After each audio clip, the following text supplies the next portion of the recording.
U decembru 1355. godine, car Stefan Dušan je iznenada preminuo u 47. godini života. Njegov 19-godišnji sin Stefan Uroš V nasledio je carstvo preveliko da bi ga kontrolisao. Uroš je bio slab i nije bio u stanju da održi očevu centralizovanu vlast. Moćni regionalni gospodari počeli su da zahtevaju nezavisnost od oslabljenog carstva.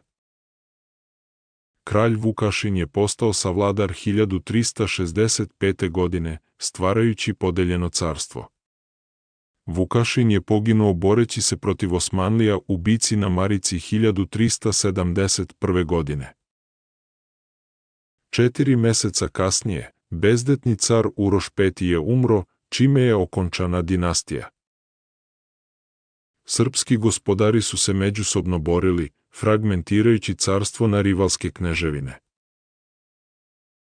Knez Lazar se pojavio kao najjači vođa, ali je vladao samo centralnom Srbijom.